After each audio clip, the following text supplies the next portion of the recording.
talking? No.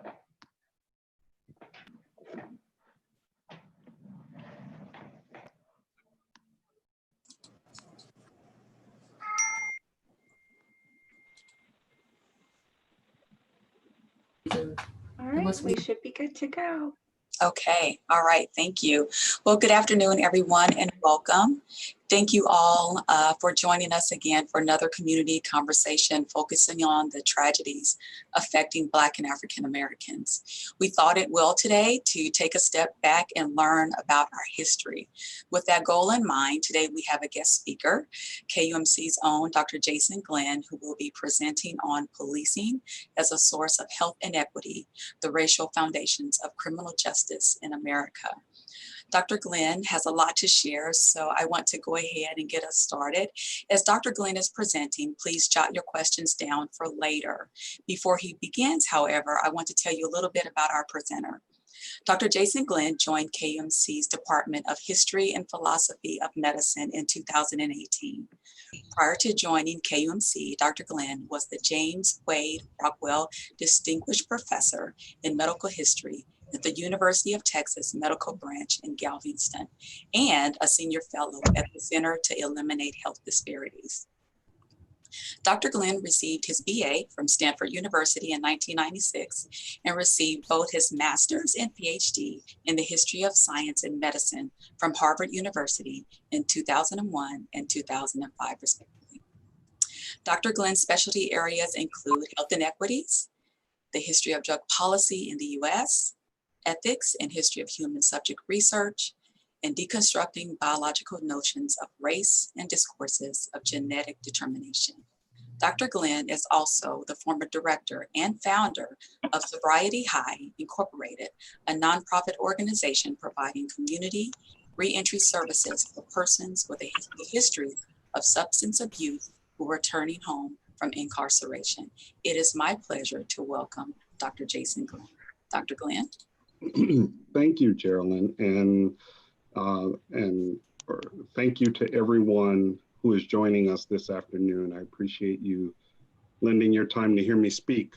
One of the things we do as historians of science and medicine, we try to deconstruct how certain ideas became thinkable.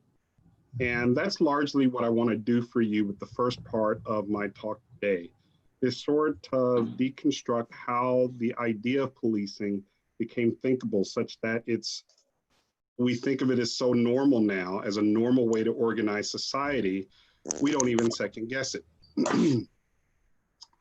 I'd like to start us off with a couple guiding quotes in terms of thinking about how we think about communities, right? First, from James Morone, Enemies of the People. When the Puritans organized their New England communities, they wrote covenants that made two sharply different pledges. They would hold one another in mutual love, and they would drive away the contrary-minded. All social policy ultimately rests on that neat division of the world, us and them. And the history of policing is intricately tied up to that neat division of the world, us and them. Then this more recent from Christian Williams, from the text Our Enemies in Blue, Police and Power in America. They wrote, white people were haunted by the prospect of a slave revolt.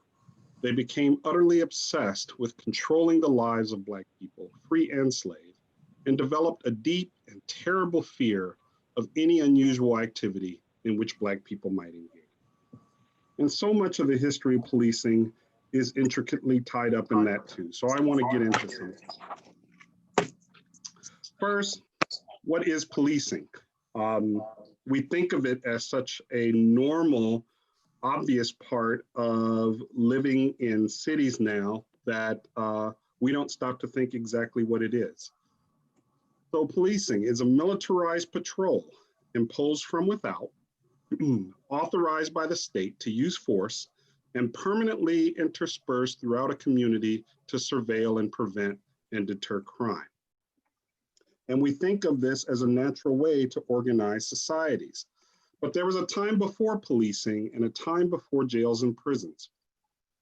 And it's been relatively recent in human history.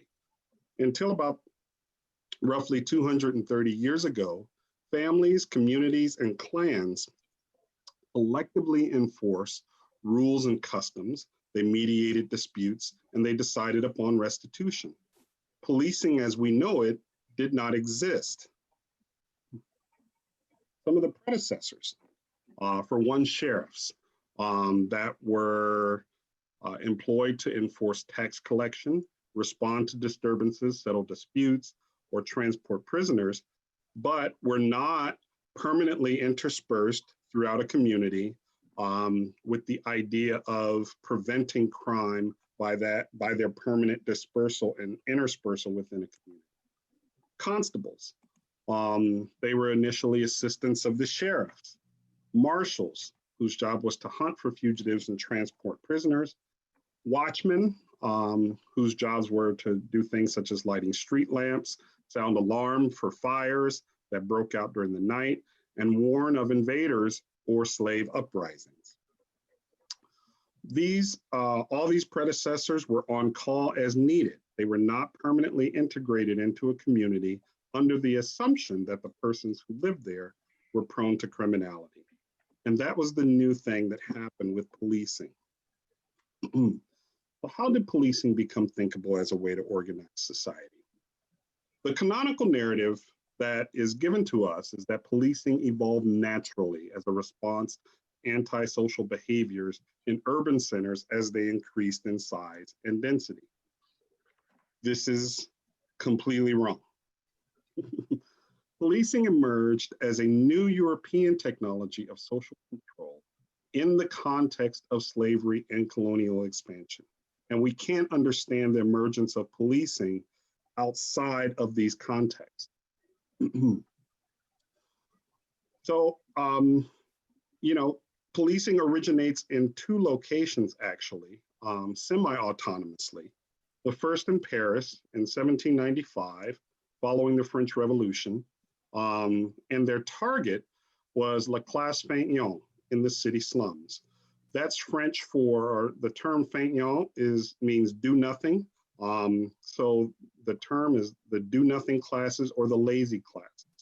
So here in the founding of the police in the context of Paris, it was all about the so-called lazy people who didn't want to work.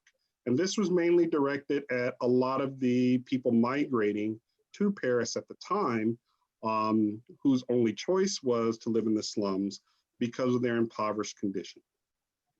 New Orleans, and I say it emerged semi-autonomously, of course, there is the French connection there. But there in New Orleans, it wasn't so much about migrating peasants from the countryside, but literally about the control of slaves and to prevent slave uprisings. And these sort of set the model for all organizations of police that followed historically. The major context and background for this was the Haitian Revolution that began in 1791 and finally ended in 1804. It set shockwaves throughout the entire colonial enterprise. By this point in history, colonialism had become the first globalized economic system. And the Haitian slave revolt, in essence, was a challenge to that entire global economic system. The Spanish initially went to the aid of the French and were unsuccessful. And then so did the Portuguese to an extent, and so did the English. And they were all unsuccessful in thwarting the Haitian Revolution. And so let's talk about the founding of the city of New Orleans. This is an early portrait of New Orleans at its founding. And it's important to realize what a central role it played in global colonial commerce, particularly for the French. You see here the outline of colonial expansion in North America at the time. And there was considerable traffic that went back and forth between New Orleans, between Haiti, and then up into Newfoundland. Policing in New Orleans begins actually with a census in 1803 that for the first time showed that Blacks had outnumbered whites in the city. It also begins with the dictates of stopping ships that had Black people who were suspected of being from Haiti and who had taken part in the slave uprisings in Haiti. It also begins with the dictate of capturing runaway slaves. And very importantly, with the goal of creating a chain gang of unclaimed runaway slaves that would work as the city's first public workforce. And finally, preventing free Blacks from visiting cabarets. Here is a depiction of City Hall in New Orleans, which still stands there. This day, it is now a museum, though. That is not where the city's business takes place anymore. And to have some context, I have for you some of the proceedings from the City Council's deliberation on the creating of a police force. And this from March 17th in the morning session. A communication was received stating that 13 Negroes from the Antilles brought into this court have caused alarm by their language and their threats. The municipal body, justly alarmed at the serious conditions that could result from this invasion, has unanimously resolved that they would write to the governor in order to have these Negroes arrested, imprisoned, and questioned, so that steps may be taken to rid the province of Louisiana of these undesirable Negroes, who are dangerous for its safety and prosperity. I guess one thing that I should point out too in moving forward, Louisiana was in French territories were very different from how the English organized their slave societies. There were free Blacks who were allowed to coexist with whites in New Orleans at the time, but it was a contentious issue to the city council to make sure that the numbers of free Blacks didn't rise too high, and that other slaves from various other ports of call did not come to New Orleans also seeking it out as a haven where one could exist as a free Black. And so there was constant agitation anytime new Black people came into port, not knowing where they were from and not knowing if they would be there to stir up trouble or to spread the idea of a slave revolt. And so later that evening, the same day, March 17th, 1804, the city council reported that the mayor has proposed a project for the establishment of a company of mounted police consisting of 25 white men, or in lieu thereof, of free mulattoes whose officers will be white men, assigned to patrol service, who will constantly pursue runaway slaves. This measure having been considered very necessary to put an end to the plundering of runaway Negroes.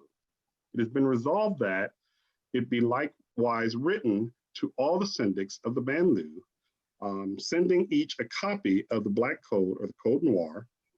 And if you have questions about the Code Noir, ask me about it at the end of the session, and I can go into detail about that more, so that they can communicate with the residents of their districts, who will assemble their Negro slaves and read to them the Articles 12, 13, 29, 30, 32, 33, 34 of the Black Code, and at the same time, ask the consent of the residents to the project of establishing a mounted police at the expense of said residents as a small tax on each slave. And that last part is important. The tax on each slave was done because, as they later reported, the city council, when some of the slaveholders complained about it, is that the only reason we established the police force was to help protect the interests of slave owners. A little later that year, on June 27th, a petition has been read relative to the arrest of the Negro Marseille, spoken of in the sessions of the 13th and 16th of this month. And the municipal body, having ascertained that this Negro had served in the insurgent armies in Santo Domingo, that he is here without a rightful master, therefore deems it essential to prevent him by all possible means from associating with the slaves of this country. On August 8th, 1804, the mayor announced that a colored man named Dutak, accused of having taken a very active part in the revolt of Santo Domingo, was aboard a ship in the river, resolved that a letter be written to the governor to ask him how the man can be apprehended on landing so that the city may be protected from such a dangerous character, and to beg him to attend the completion of regulations concerning the police. And then we got the governor's reply about a week later. The governor grants the municipality full authority to take whatever measures it deems necessary to assure themselves of the character of strangers arriving in the city. In case of suspicion, to have them arrested until something is known about them. After getting this information, he will decide if these persons are to remain in the colony or to be deported.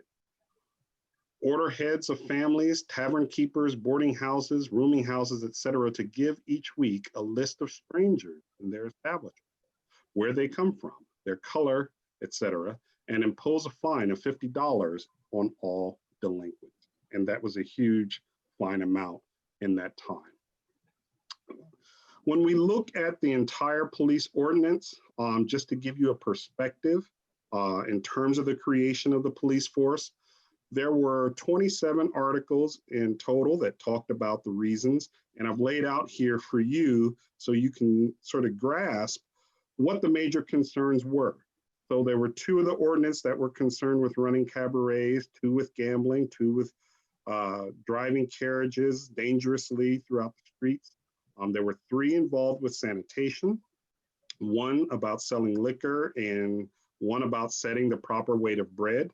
There were 3 about fire codes because there were constant fires breaking out in the city, 1 about blaspheming, 2 cleaning gutters, and then 10 about controlling and capturing runaway slaves.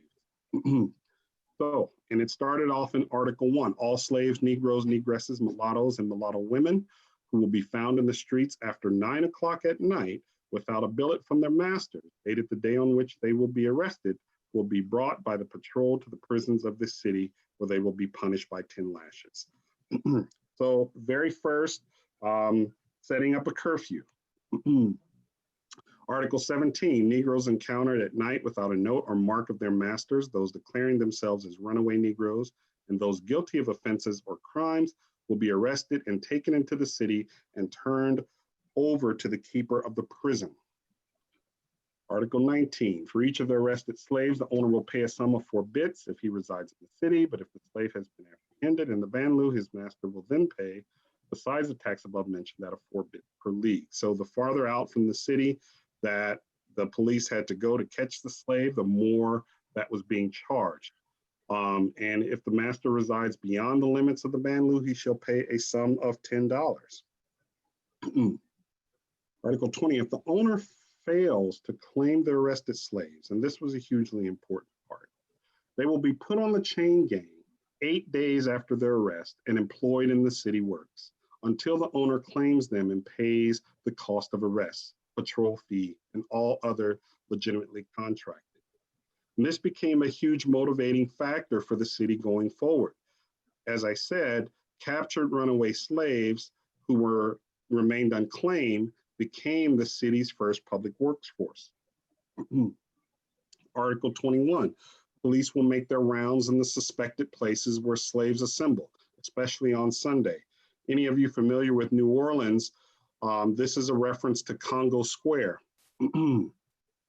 They will disperse these gatherings, will prevent fights or gambling, and confiscated for their benefit the money on hand, and the free persons who will be found gambling with slaves will be punished by a fine of $10, and in default of making payment will be condemned to 1 month's imprisonment.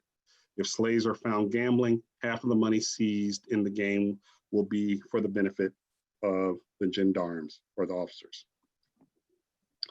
The officers will inspect Negro cabins on the plantations of their beat.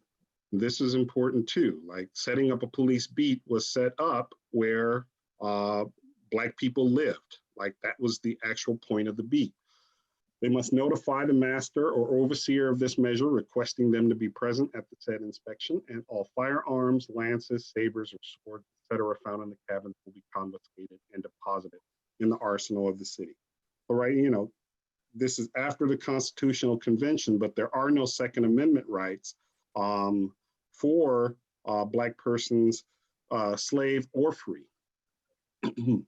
Masters of the plantation may not tolerate nocturnal Negro dances when accompanied by the sound of the drum, and police officers are expressly instructed that when informed of these sorts of dances or any other noisy gatherings of Negroes during the night, to disperse them at once. The owner who will contravene the present article will be condemned to pay a fine of $25 for the benefit of the gendarmerie. In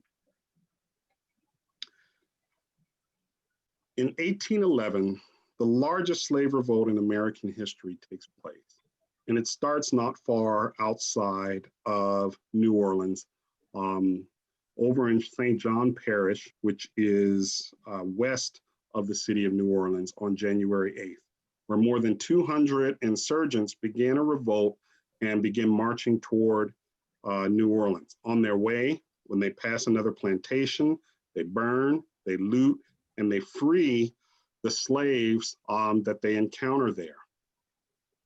They make it all the way to Jacques Fortier's plantation, which is much closer. This is right here on number 2 on the map here, where they're stopped after encountering military troops that had been sent in from New Orleans over here. They retreat, head back along the Mississippi River to St. Charles Parish, or the modern day Norco. And along the way, some escaped, but most were captured or killed. As I said, this was the largest slave revolt in the history of the US. It was led by Charles Deslandes, believed to have arrived from Haiti. It's unclear if that's true. They waved flags as they marched and beat drums, and they burned the plantations, crops, and storehouses along the way, defeated by the militia from New Orleans. And the survivors were all beheaded and displayed on spikes. But the result of this, and why I share it, is that in the aftermath, New Orleans dramatically increased funding for its police force and made it permanent. In doing so, New Orleans established the model for all subsequent configurations of policing in America. And that would be, one, it was based on a racialized conception of crime that predefined poor communities of color as criminally prone. It was also predatory in the sense that it was looking to make money or secure persons for the prisons that they could put to work on the city for the Public Works Department. It was for profit. Also professionalized in terms of the first in the US to grant them uniforms, issue state-issued equipment, etc., horses and weapons. It also utilized 24-hour community immersion, which was completely new at that time. When we look at the spread of policing further in the United States, it flares up in Charleston, South Carolina, 1809, Savannah, Georgia, 1812, Ireland in 1818, but there the target was to squash the Irish Rebellion and protect British colonial rule. So it was imposed without from forces in London, sent to Ireland to keep them under control. Mobile, Alabama in 1826, London in 1829. In most canonical histories of policing of the United States, authors will write that New York and Boston based their establishment of police agencies on the London police. That's not true. Boston in 1838, and they were concerned there with controlling brothels and prostitutes, urban slums, and all the immigrants coming into the community, as well as to control the abolitionist riots. And then New York finally in 1844, after a decade of riots over elections, increased immigration, food shortages, poverty, and the abolition of slavery. But the story is incomplete without talking about how the idea of crime got eventually put into a discourse of biology, and how we began to think of people as naturally born criminals or as criminals as biologically ordained. And to do so, I draw our attention to Italian researcher Cesare Lombroso, widely noted as the father of criminology. He began working with mental health patients in various hospitals throughout Italy. In 1880, he co-founded the Journal of Psychiatry, Criminal Anthropology, and the Science of Penology. His major concern was worry about the threat of quote unquote uncivilized, atavistic peasants immigrating to the growing urban areas that was as a result of Italy's recent unification. In 1871, he published his text, White Men and Black Men, a lecture on the origin and variety of the human race. And he expanded on that in his writings, extensive writings on criminal anthropology. He helped found the International Congress of Criminal Anthropology that took place between 1885 annually and 1911. And in 1897 published L'Uomo Delinquent, or The Delinquent Man. And as a quote, said, "This was not merely an idea, but a revelation. At the sight of that skull, I seemed to see all of a sudden, lighted up as a vast plain under a flaming sky, the problem of the nature of the criminal, an atavistic being who reproduces in his person the ferocious instincts of primitive humanity and the inferior animals. Thus were explained anatomically the enormous jaws, high cheekbones, prominent superciliary arches, extreme size of the orbits, handle-shaped ears found in criminals, savages, and apes, insensibility to pain, extremely acute sight, tattooing, excessive idleness, love of orgies, and the irresponsible craving of evil for its own sake. Not just that you crave evil because someone did something, but you just crave it for its own sake.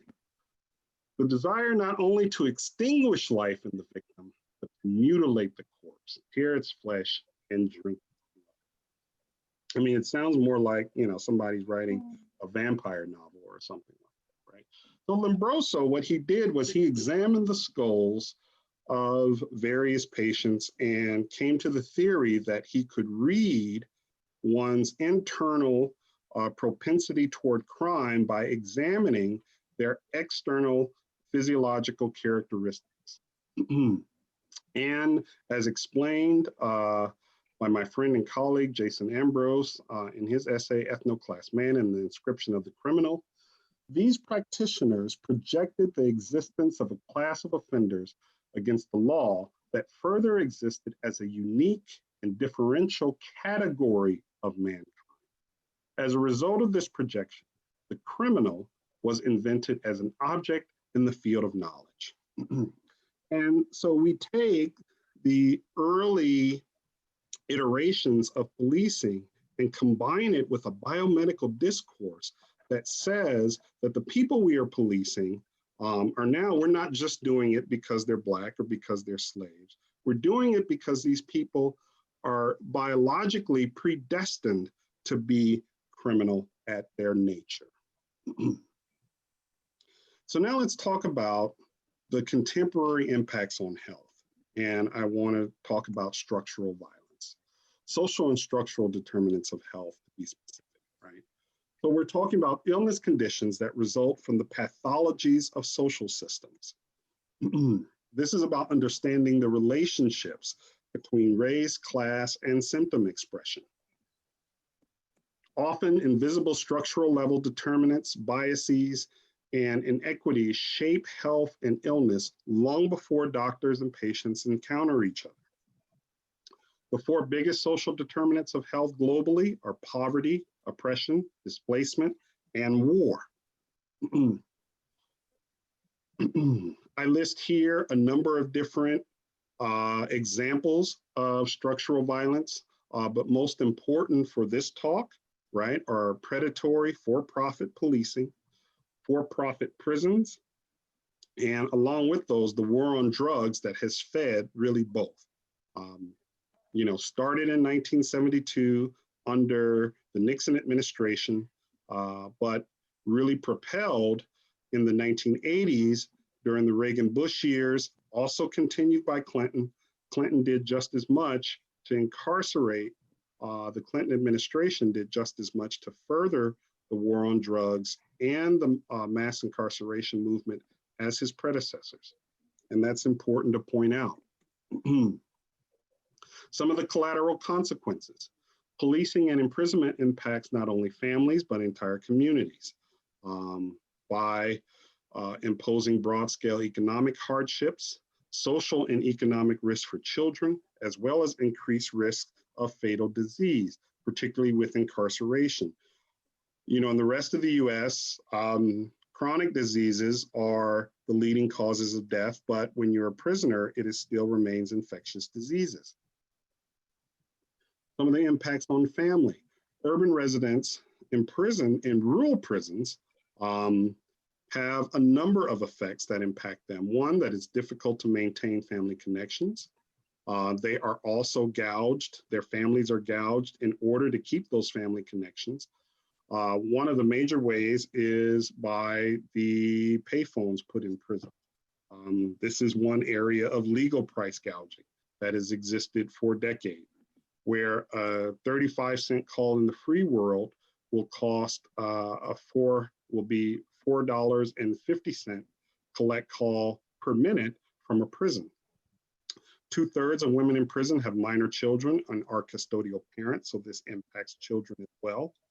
The children who can't go to other family members are put in foster care and often up for adoption if their mother is going to be incarcerated for more than 15 months.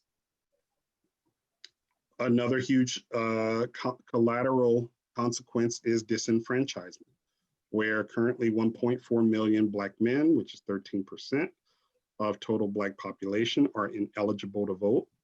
The laws making being convicted and a former felon of making one ineligible to vote in the future. These policies originated in the post-Reconstruction era in Southern states, specifically targeting Black voters. And disenfranchisement equals disempowerment. Social isolation is another collateral consequence. A felony conviction may result in one's ineligibility for federally funded health and welfare benefits. Food stamps, public housing may prevent one from being able to enlist in the military or obtaining a security clearance for a future job, and can impact one's ability to secure future citizenship.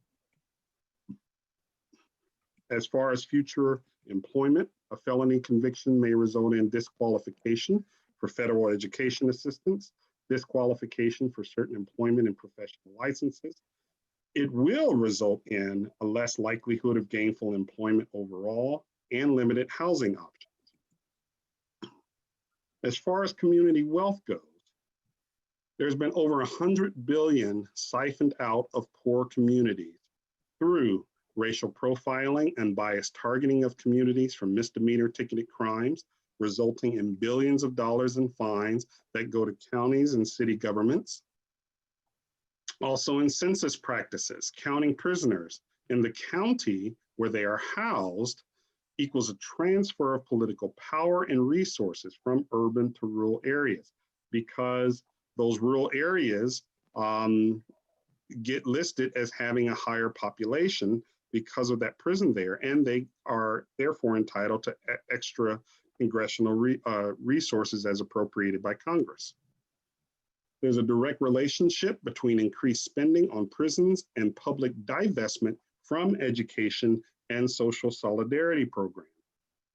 And I'll get into more of that in a minute.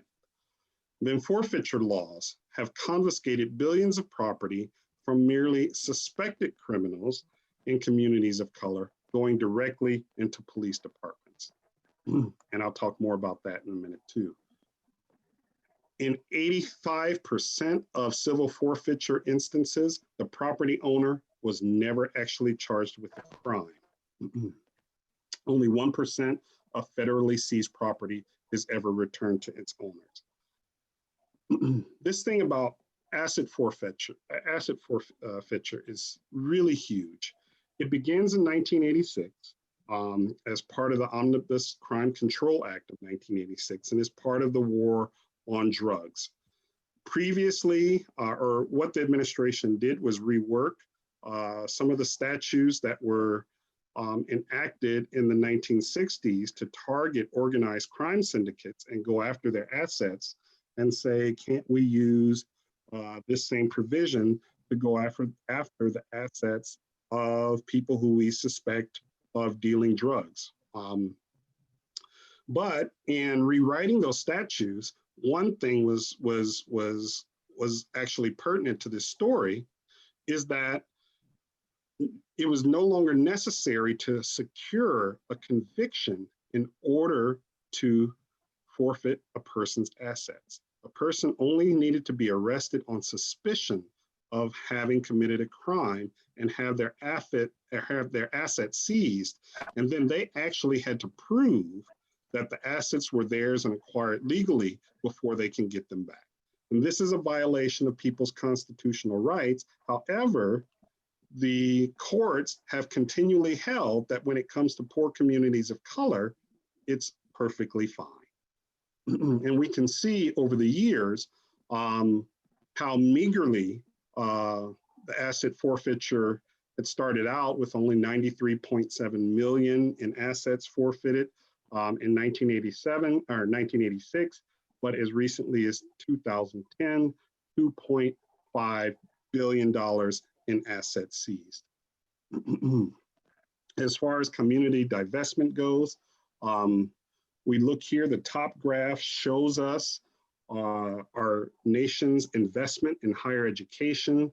We see that it took a dip during the war period, but as soon as World War II was over, we see this huge exponential rise. But it cuts off close to 1980 when we begin to see the war on drugs. And then we see this precipitous decline and then a kind of leveling off, right? So whereas before as a nation, we saw it as important to continue investing in our children and in our children's future, now we've kind of leveled off as we've started investing more and more in policing and in mass incarceration. And that we see with the bottom graph there. When we look at pre-K through grade 12 expenditures from the period of 1980 to 2013 versus state and local corrections expenditures and how much more money we've invested into corrections versus education. But how do we know? There's one particular source that is extremely excellent for detailing all that I've talked to you above. And that's the Department of Justice investigation into the Ferguson Police Department in the aftermath of Mike Brown's killing and the riots that took place there back in 2014.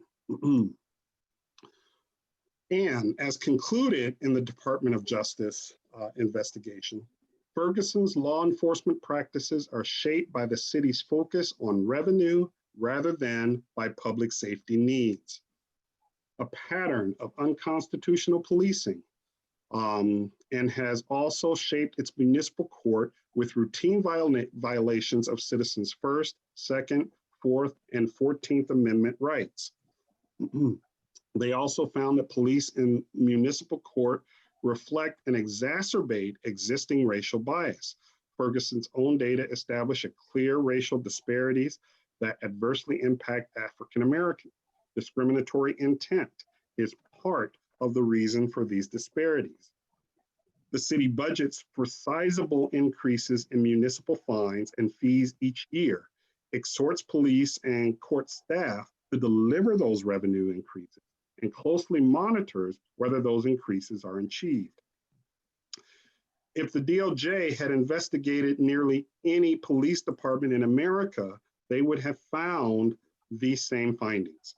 And the fact that we don't have a report like this about most police organizations or law enforcement organizations in the country is only because they haven't been investigated to the extent that Ferguson's was.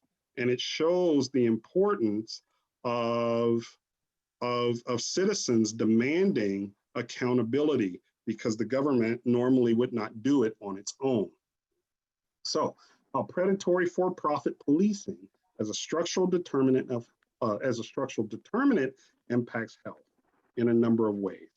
And this is beyond the dictum that wealth equals health, right? In a few areas, in epigenetics research, it is demonstrated that at the level of gene methylation, how high stress, resource poor environments can reduce risk factors for disease, or that can produce risk factors for disease that last for generations. Neuroscientists have also demonstrated how neuronal linkages between social exclusion, poverty, have hampered brain development and led to increased mental health disorders. Economists have also demonstrated how low-income persons reduce their rates of obesity, diabetes, and major depression by moving to safer, more affluent neighborhoods. And so what's at stake? When critics insist that racial disparities in health stem only from individual patient behavior, cultural difference, biological difference, and race-neutral economic inequality, such arguments are employed to obscure the social inequalities that lead to poorer health among people of color, as well as the need for social change. And that's quoting Dorothy Roberts in Debating the Cause of Health Disparities, which she wrote in 2012. So these are some of my sources here that I'm sure you all can read very clearly in that nice large type. But I thank you for listening, and with the time we have left, we can open things up for questions. Absolutely. Thank you, Dr. Glenn, for this very informative presentation on the history of policing. It kind of brings things all together for us in understanding where we've been and where we are now in the history of that. And so I would like to open it up for questions to everyone.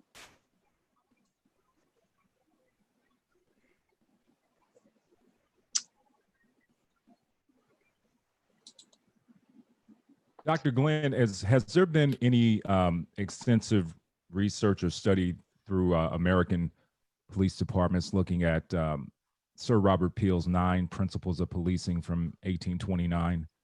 Of course, he's considered the father of, or godfather of, policing in Europe. Does that document get discussed at any length here in America, where it focuses on the public trust and consent of policing? Yes, it does. Kind of in the canonical story that, American policing is adopted off, the London model, which, it just wasn't. But, in those canonical tellings of the history of policing, yes, the Sir Robert Peel, his writings do appear prominently. Thank you.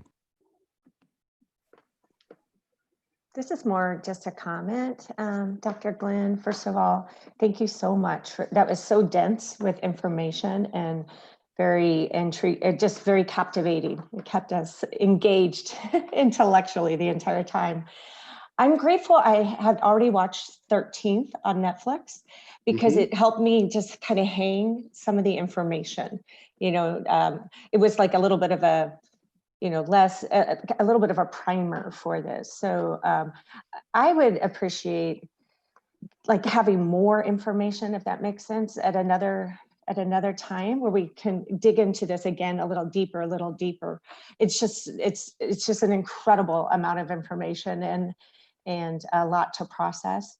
So thank you for joining these conversations and adding this level of research and history to these conversations. It's really amazing. Thank you, and I'm glad you mentioned the film 13th, right? It's looking at, well, let me back up and say, the birth of prisons as we currently know them happened about the same time as the birth of policing.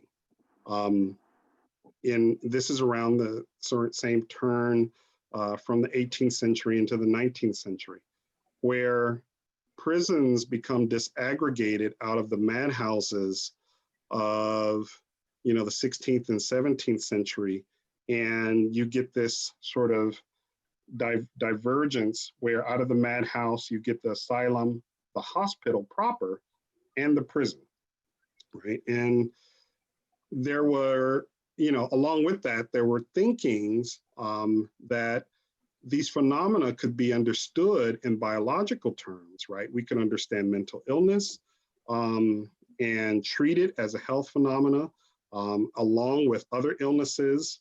And then that we could also understand crime, more in health terms and treat it like that.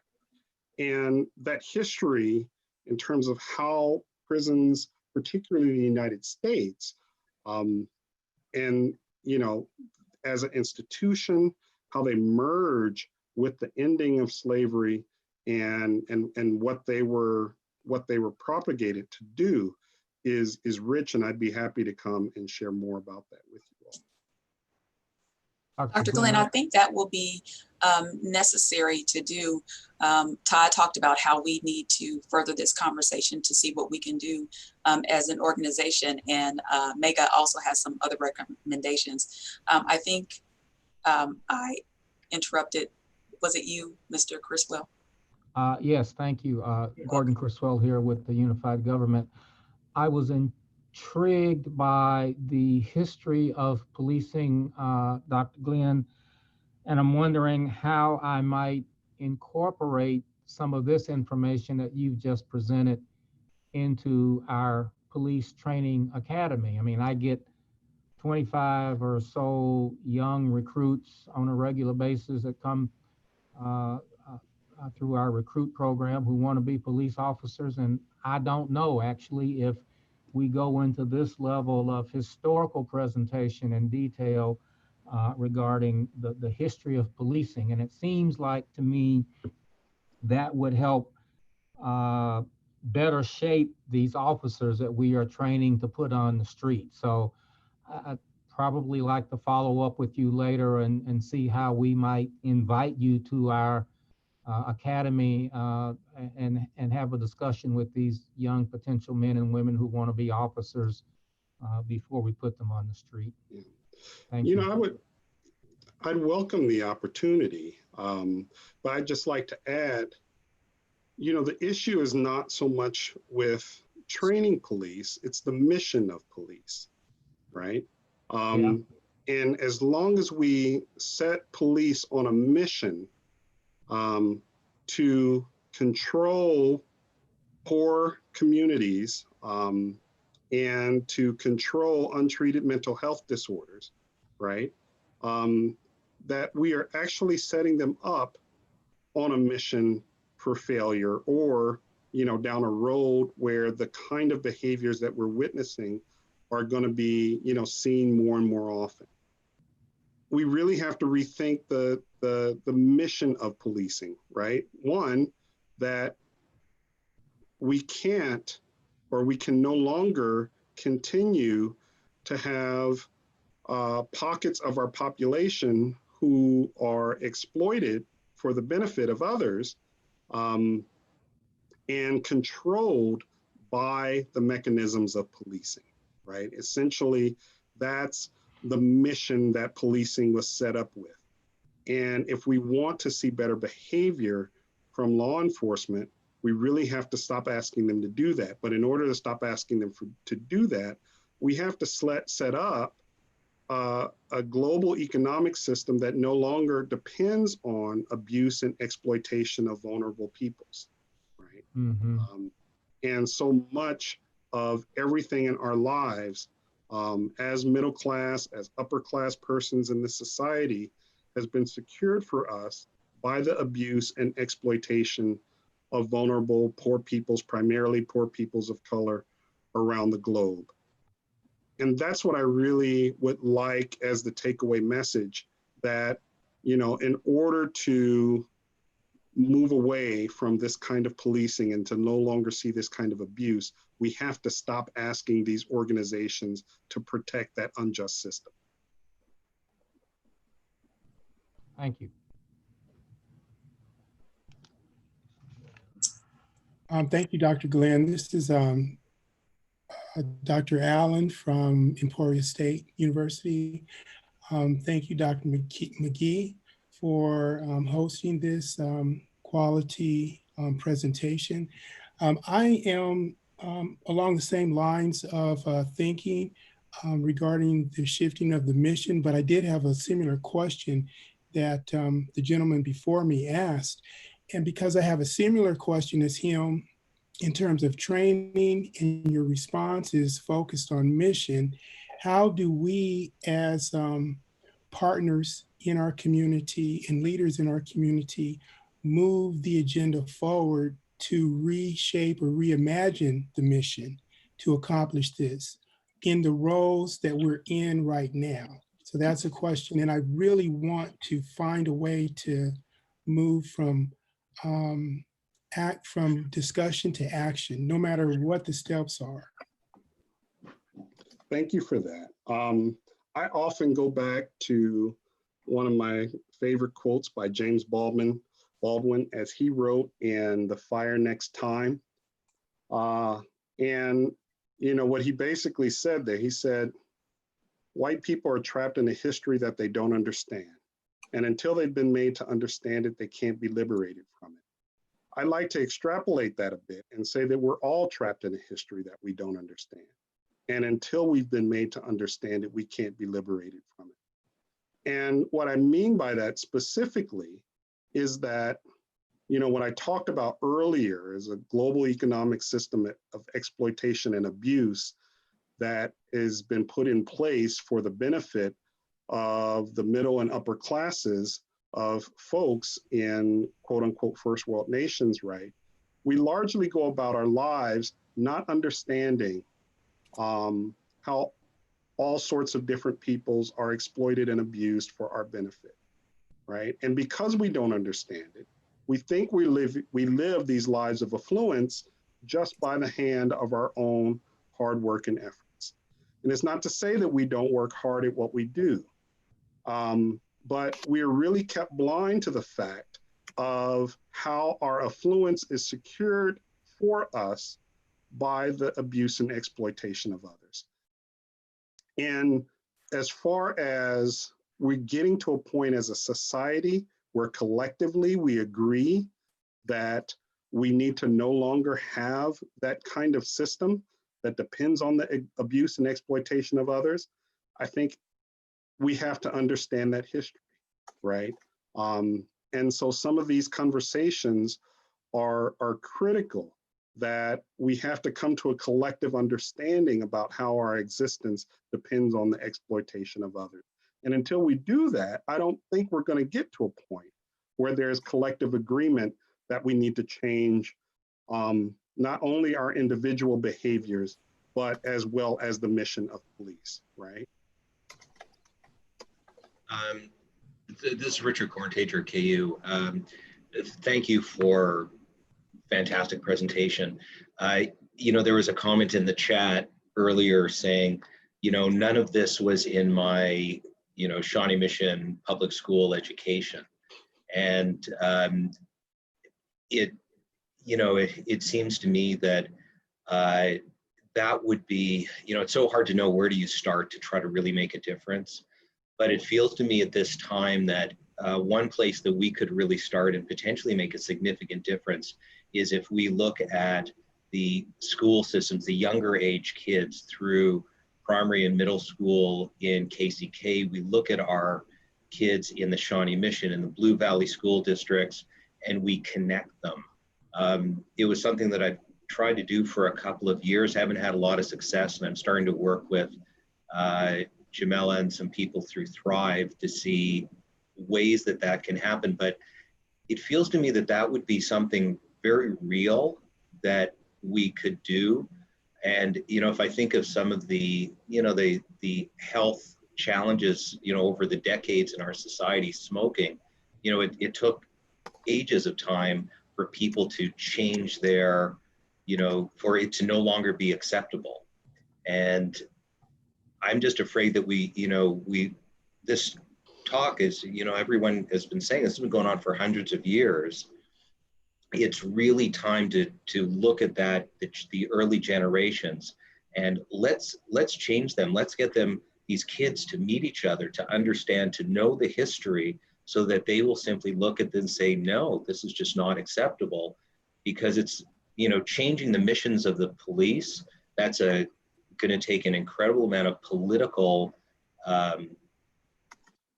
you know, hopefully maybe with our coming elections, there'll be some political will, but we've got to force that. And having this younger generation, I think that's where we've got some real opportunities. Very good. You know, I agree. And, you know, historian Carter G. Woodson made the remark way back in 1933, you know, in his book, The Miseducation of the Negro, where he said there would be no lynching if it didn't start in the classroom, you know. And, you know, he was exactly right and prophetic with those words. And, you know, I'm in total agreement with you. You know, part of why we're trapped in a history we don't understand is because of how we're miseducated from K through 12, right? We're educated to see the lives that we have inherited as the sort of natural unfolding of civilization over time, and not trained to see all the hidden costs that went into giving us the lives that we now lead. So, you know, and we can see it in the younger generations who have a somewhat better understanding and reject a lot of those traditional narratives. I happily saw a lot of it when I was out at the protest over these past few months, and standing side by side with people who were just as passionately angry about what's going on in our country as I was. So, you know, I do think that there's a tremendous amount of hope, but there's a lot of work that we have to do to take advantage of this moment, right? And to put in place the kinds of action, the kinds of learning, the kinds of discussions that need to take place in order to get us to the point where we can make substantive change, in addition to the sort of cosmetic changes that we see taking place now, the coming down of the statues and whatnot, renaming of certain things, which is great, right? It's a grappling with that history. But so far, it's mainly cosmetic, and we do need to do the hard work to get to those substantive changes.